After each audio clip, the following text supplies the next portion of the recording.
My pleasure. Yeah, and wonderful films they were. Um, I wanted to start with a question for Louis. Your film was shot in the Dominican Republic in Haiti. Can you tell us a little bit about the process of how it came to be? Yeah. So actually, some years ago, yeah, because I've actually been working in Haiti now for consistently for the last 4 years, and I just finished a feature film actually with a group of people from Haiti called Ouvertures, and actually that film Ouvertures, I wrote the initial treatment or sort of the initial document for that film. Um, about 7 years ago, 2013, and I spent a long time trying to get some money to go to Haiti to begin doing the research for that film. And then in 2015, I did a residency in London at the Delphina Foundation, which was headed by someone called Aaron Cesar at that point. And he put me in touch with these people that were organizing a residency in the Dominican Republic because he knew that I was interested to go to Haiti. And to be really honest, I initially went to the Dominican Republic only really so I could take a bus and go to Haiti. But then, obviously, spending some months in the Dominican Republic, I found out that the country was extremely interesting. And actually, the relationship between the two countries was obviously fascinating. And this really came about from being there and talking to people. So I actually spent 3 months in the Dominican Republic, and I was spent some time having meetings with ecologists and anthropologists from the Dominican Republic who were working in that area, which is on the west of the Dominican Republic, near the border with Haiti. It's a lake called Lago Enriquillo, which is it actually crosses the border into Haiti. And I just started doing some trips there, and then was just filming things that were. I mean, I never had the idea of interpreting the poem by Derek Walcott. I think it's often with a lot of my previous works where I would be in a place and I'm reading a lot of books. At the time, I was reading a lot of theory from Edouard Glissant and from Donna Haraway and people like this, and then the poetry of Derek Walcott, and then being in that lake, in that situation, that landscape, is then what started to generate the ideas. Um, and as with all of my films, really, the sort of writing process or the editing process starts. Sorry, I got that wrong. The writing process begins during editing. So yeah, I mean that was the main process behind doing that work. You mentioned Donna Haraway as well. The plantation scene and is part of the considerations in your work, I believe. I wonder, how do you see this idea of time as something not necessarily linear, but something else as important in the things that you talk about. So, for instance, the history of colonialism. Yeah, I mean, actually, sorry, I should have said also this film, The Sea is History, because actually that would be doing myself sort of an undue service in some respects.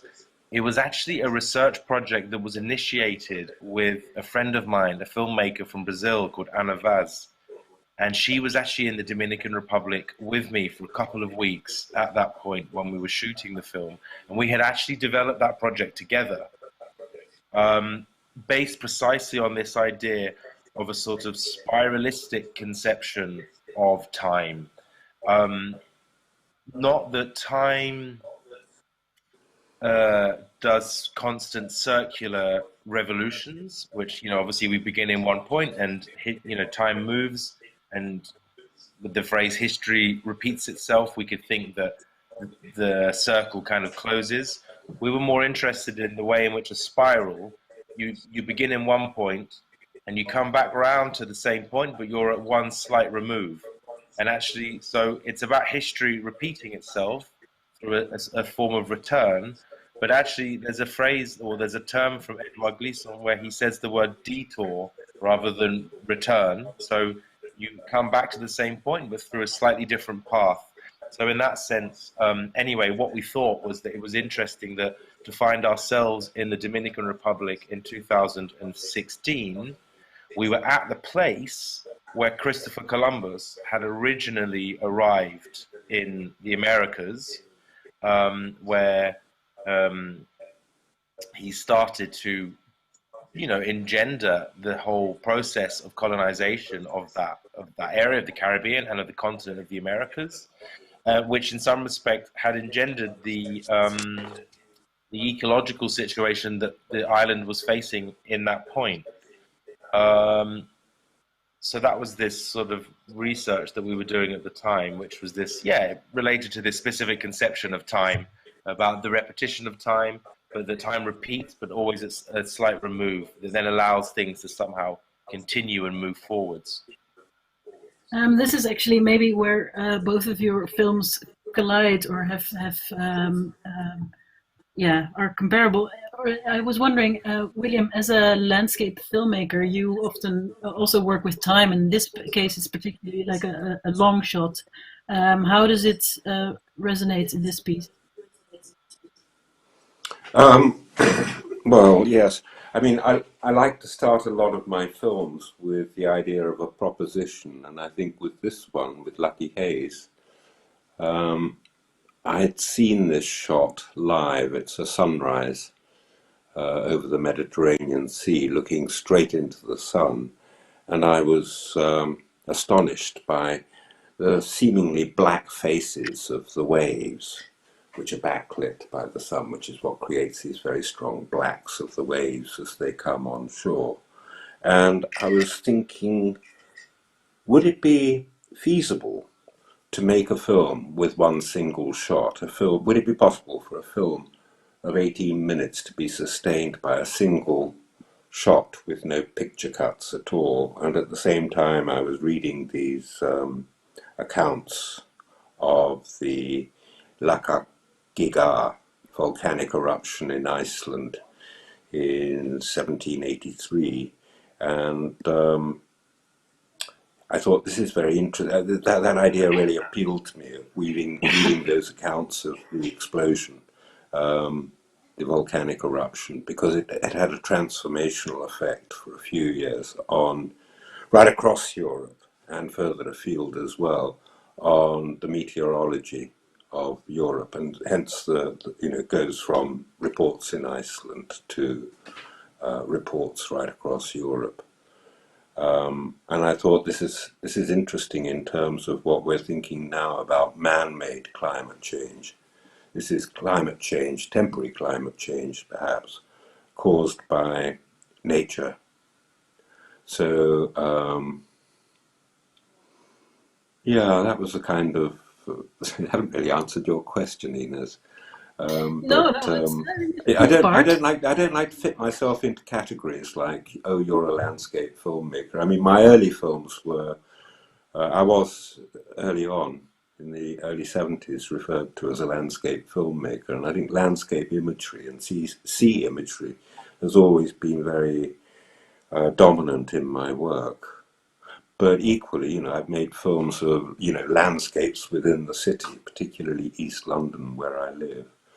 So I don't have a narrow, fixed view as to what constitutes landscape. But you moved from the volcanic eruption of 1783 to Donald Trump. What connected the two for you? No, there's a confusion here. What happened was, sorry, this does require explanation, and I also noticed that your title card said 2019 for the film. So when I finished the film, the accounts of the volcanic eruption are as they are, but the film was interspersed by contemporary political comment, Donald Trump and Brexit. And I really felt that this wasn't working. I mean, I showed the film in America, showed the film at Anthology Archives in New York, and it was very well received, curiously. And but I showed it to people in England, privately, and I really felt that the film wasn't communicating in the way that I wanted to, and I think perhaps it was a bit heavy-handed. And I thought it was better to strip out all those contemporary references. So there is an earlier 2019 version of the film, same shot, same basic, historical source material, but with added contemporary comment about current world politics, UK politics, Brexit. So I stripped those out and made the film much more simple. So I mean, what interests me in the context of this screening is, and the idea of zero footprint. You can interpret zero footprint in two ways, and I like to think of these two things together. Both, you can interpret it in the ecological sense, that you're dealing with films that are about a particular subject that has a link to ecology, climate change perhaps, but also in film production terms. You're thinking, if you're a filmmaker, you're thinking about how you can minimize your carbon footprint. So I liked this idea of seeing whether it was possible to make a film out of one single shot, even though that shot took me 15 attempts to get it over quite an extended period of time. Right, so somewhat of a footprint nonetheless. It's interesting. I've got a few questions from the audience. A question from Alerta, who wants to know why, well, to both of you, I think, why you were attracted to the sea. You want to fire that one away, Louis, first? I can begin. I mean, I was interested in the sea, I suppose, because I was I was crossing the Atlantic and going to this island, the Dominican Republic and Haiti. And the sea was important for me in those initial, I mean, still is, in fact. I made various works that look at the sea and that think about the sea as something that actually enabled the European colonial project. It's not that the sea was a barrier or something that needed to be, confronted or sort of controlled. It was that, but not only that, it was also the sort of connecting medium between Europe and the Americas. So it was actually the Atlantic Ocean that made European colonial expansion possible in some respects. So the history that I was looking at and thinking about in the Dominican Republic with this film, and even with Ouvertures, there's a section in the film I just finished, Ouvertures, where we move from France to Haiti, and it's a sort of 5-minute shot of an ocean that I made, actually CGI. It's a sort of digital ocean. But again, with that film, I think of the ocean as this sort of connecting medium between these two continents. But I don't mean that in a sort of positive sense. I mean, I think that then in that sense, we need to think about the sea as having this, violent history that's attached to transatlantic slavery and European colonial conquests. And so the history that I was, researching into and sort of facing and reading about and living through in some respects whilst on the island was very much, made possible through the ocean and through the advent of, sea travel, basically, or like extended voyages on the ocean. And then, and then reading this poem by Derek Walcott called The Sea is History, which then gives a very quite different formulation and understanding of the sea, coming from a perspective of someone that is, from the African diaspora. Derek Walcott's from the Caribbean, he's from St. Lucia. And for him, he has this conception of the sea as a sort of living form of history. He has a sort of animist conception of the sea as that space in which the living dead are still sort of inhabiting and making, the African diasporic experience in the present still, connected to the past of the Middle Passage and again, the transatlantic slave trade. I just like to add to that. I mean, my interest in the sea kind of arose through the experience of sailing a small sailing boat for 30 years, quite long distances, with just myself and my partner as crew. And I made quite a few films from sailing boats.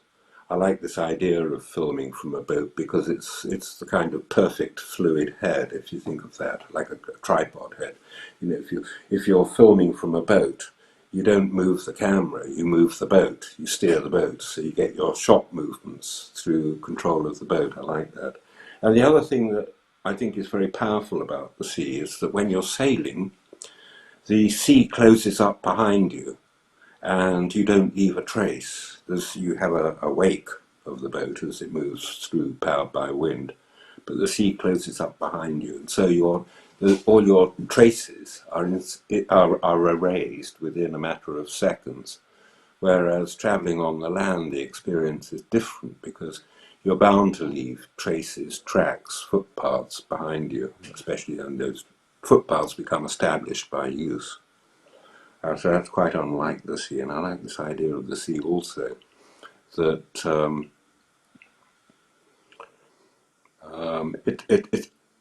it erases, it can be seen as erasing time, it washes away, especially the action of the tides in a tidal estuary, it uncovers and exposes all the time new layers. So I think that also has a relation to this idea of the sea being history, apart from the Walcott poem. I think we can talk about this for a long time, but unfortunately we have only 15 minutes. Sure. I think we can fit in one more question from the audience. I have a question from Aishwarya, who's asking, a part of coloniality was the process of extraction. Could the camera also do the same thing? I think this is probably a question for you, Louis. Oh, yeah. I mean, I think the camera does definitely. Well, no, I don't. No. Let's say that properly. I don't think cameras do. No, I think humans do. I think we need to be clear about those distinctions. I think it's like I think it was Godard. Someone said, cameras are not guns. They don't shoot people. Cameras are not extracting. They're not excavating or extracting tools either.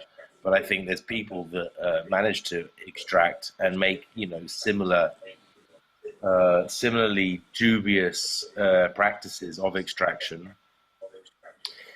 This is something that I personally have been, quite aware of for some time, making works in countries that are not my own, or places that I'm not from necessarily. Hence why, with the recent film Overtures, I think the most conceptual gesture of that whole film was actually one of trying to figure out a way of making a type of cinema that's not exploitative of the people that you're working with and the culture and the country, and to try and actually make a work that sort of, has some lasting presence within that place. And, we started shooting the film 3 years ago, and exactly just after I was there, after The Sea is History. And we're still engaged working with the same people. I can't be bothered to explain all the different things that we do in Haiti, because it's not for me to sort of justify myself through making those claims. But, just to say that the collaboration is something that continues far, far beyond the production of the film itself. And, so I think, I don't think cameras extract, but I think people extract for sure, and I think we have to be constantly aware of that and cautious not to, work in those kind of ways. Yeah, thank you so much for both of you for being here, for wonderful answers. I think that really provoke a lot of thought that I hope our audience can process now for the next a few minutes until our next program. But yeah, so I have to call it a day for this Q&A. But I would like to thank you. Take this chance one more time to thank you for being here and for allowing me to show your work. Thank you. Bye. Thanks a lot. Bye bye.